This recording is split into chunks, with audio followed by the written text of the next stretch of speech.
Bonsoir. Il s'agit de la deuxième édition, comme je l'ai dit, de l'Ocean Space Forum. Quel est l'intérêt de ce type de rendez-vous ?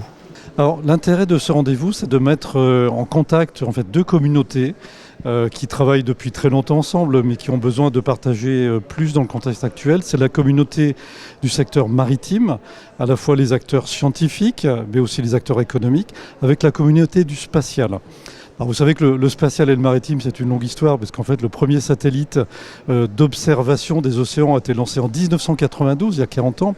Mais c'est une aventure qui continue et qui se renforce, parce qu'on a bien entendu la pression du changement climatique, et les satellites sont fortement utilisés pour prédire l'évolution du climat, mieux comprendre le système Terre. On a aussi l'économie bleue, des enjeux économiques qui se développent. Et en plus, on a une formidable opportunité dans le spatial, c'est le New Space. Donc le spatial coûte moins cher, offre plus d'opportunités pour l'ensemble des acteurs du maritime dans un lieu absolument prestigieux et formidable, le musée océanographique, pour mettre en contact la communauté du spatial et du maritime.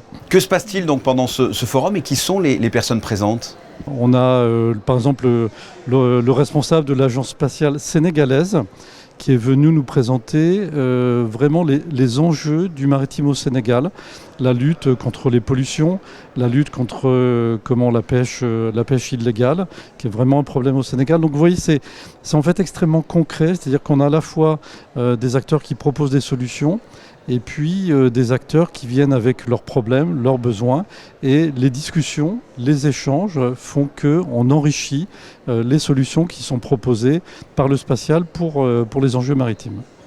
Alors vous l'avez dit, ce sont des observations environnementales, économiques, c'est pour éviter les fraudes. Mais comment est-ce que l'on arrive à observer avec un satellite, par exemple, des fraudeurs, des pêcheurs qui fraudent ? Comment est-ce qu'on arrive à voir ça ?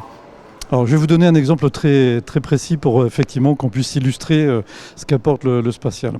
Vous savez que tous les bateaux, en général, ont des radars à bord de leur navire. Ils ont aussi un système anti-collision qui s'appelle l'AIS.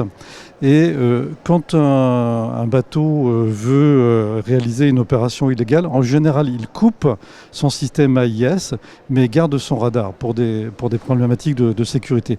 Eh bien, avec des satellites qui sont à 900 km au-dessus de ces bateaux, on peut détecter les radars. Et on peut voir quand un navire a coupé son AIS mais gardé son radar. Et en général, c'est une indication qu'il va s'apprêter à faire une opération illégale. Et on peut même, à partir des radars, qui sont tous uniques, savoir exactement de quel bateau il s'agit. Donc avoir son identification, parce que tous les radars sont un peu différents. Actuellement, quels sont les dispositifs mis en place dans l'espace pour faire ces observations ?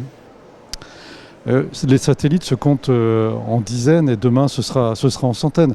On a par exemple le système Copernicus. Copernicus est un programme de l'Union européenne qui a aujourd'hui 8 satellites en orbite qui produisent des données gratuites. C'est-à-dire tout un chacun peut utiliser les données Copernicus pour ses propres besoins. On a aussi des opérations plus commerciales. Il y a des acteurs industriels qui vendent des images satellines avec des précisions plus importantes. Et on en aura de plus en plus dans le futur. Donc ce qui veut dire que l'apport du spatial pour le maritime n'en est qu'à ses débuts. Mais une fois que l'on a observé, qu'est-ce qui se passe ? Qui agit ? Parce que c'est pas tout de voir que l'océan est pollué, en plus on le sait, ou de voir comme ça un pêcheur fraudeur. Qu'est-ce qui se passe ensuite ? Alors c'est une excellente question. On peut envoyer un moyen pour s'assurer effectivement, par exemple, qu'un bateau réalise une pêche illégale. Ça peut être un drone, ça peut être une frégate.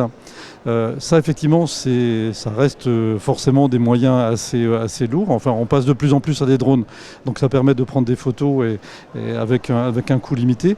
Mais l'idéal, c'est d'avoir directement une contravention qui est donnée et d'utiliser les images satellites directement pour dresser un acte judiciaire, une contravention. Et on va vraiment dans cette direction-là, et ça pose évidemment la problématique de l'utilisation juridique des données spatiales, et c'est l'objet d'une table ronde d'ailleurs cet après-midi.